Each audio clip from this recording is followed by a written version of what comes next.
હરિઓમ શ્રીરામ અંબજ્ઞ. મારું નામ અંજલિ વીરા ગુરવ છે. હું માલપા ડુંગરી અંધેરી પૂર્વ કેન્દ્રમાં સંપર્ક સેવક છું. આજે મારો અનુભવ છે એકદમ નાનો છે, પણ હમણાં જ રિસેન્ટલી આપણને જે સચ્ચિદાનંદ ઉત્સવ કર્યો એ દરમિયાનનો છે. સચ્ચિદાનંદ ઉત્સવ માટે અમે લોકો જોગેશ્વરી કેન્દ્રમાં ગણેશ મંદિર છે ત્યાં વિસર્જન માટે જઈએ છીએ અને ત્યાં ગયા હતા. ત્યારે તો હું અને મારા હસબન્ડ છે, અમે પાદુકા લઈને ત્યાં જતા રહ્યા, રિક્ષામાંથી જતા હતા અને શું થઈ ગયું, સડનલી બાપુના જે ચરણ હતા મારી હાથમાં હતા અને મિસ્ટર પાસે પૈસા ને મોબાઈલ વગેરે બધું મારું આપેલું હતું.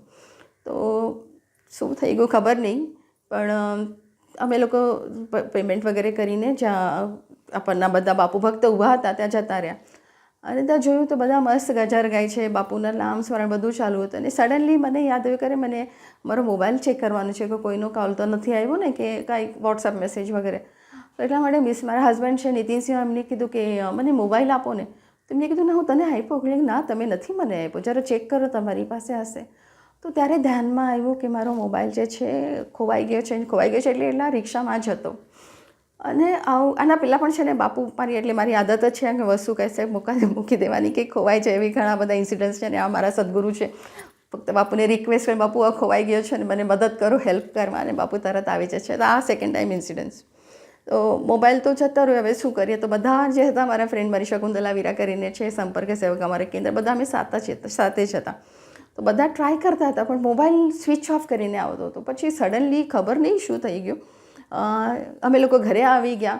હવે કીધું બાપુની ઈચ્છા, અગર મળવાનું હશે તો મળશે. પણ ઓન ધ વે અમે જતી વખતે ત્યાં જ પોલીસ સ્ટેશન છે, મેઘવાડી પોલીસ સ્ટેશન, ત્યાં અમે રજિસ્ટ્રેશનમાંથી જતા રહ્યા કે ચલો હશે તો કમ્પ્લેન્ટ આપી ઉકેલી સારું, કોઈ દિવસ આપણને એ માટે બેનિફિટમાં દે પણ રહે. તો એમને શું કીધું, તમે છે ને IMEI નંબર જે મોબાઈલનો હોય છે તમે ઘરેથી લઈ આવો, ડિટેલ્સ તમારી પાસે હશે તો આપણે રજિસ્ટ્રેશન કરી લઈશું. હું ઘરે આવી ગઈ, કબાટમાંથી બધું કાઢ્યો, બોક્સ જે શોધવા માટે શરૂઆત કરી કે જોઈએ કશે હોય તો, અને નહીં મળ્યો. પછી મારા દીકરીને છે એને ફોન કર્યો કે તને યાદ છે કે આપણે મોબાઈલ જે લીધે તો ક્યાં છે એનું ડિટેલ્સ વગેરે. તો એ પણ બિચારી શોધતી હતી. પણ સડનલી એટલામાં ઓલા શકુંતલા વીરાનો ફોન આવ્યો કે તમારો મોબાઈલ જે છે ને મલાડમાં છે, એક છોકરી છે એની પાસે છે. તો એટલી સરપ્રાઈઝ થઈ ગયું, આવી રીતના કેવી રીતે બની શકે, હમણાં તો આ મોબાઈલ સ્વિચ ઓફ આવતો હતો. તો થઈ ગયું, હવે ખબર નહીં. પણ પછી એ છોકરીનો સામેથી ફોન આવ્યો, વોટ્સએપ કોલ હતો કે હું મલાડમાં રહું છું, તમને તમારો મોબાઈલ મારી પાસે છે. મારા હાથમાં આવ્યો ત્યારે મોબાઈલ સ્વિચ ઓફ થઈ ગયો હતો, એટલા માટે હું ઘરે જઈને એને ચાર્જ કર્યું અને પછી તમને આપવા માટે ટ્રાય કરતી હતી. પણ મારા ઘરમાં નેટવર્કનો ઇશ્યુ છે ને, એટલા માટે ઇઝીલી નોર્મલ કોલ નથી લાગતા. તો હું એને કીધું કે હું તમને જોતું હોય તો વીફાસ્ટથી મોકલાવી દો કે તરત તમને મળી જશે એકાદ કલાકમાં.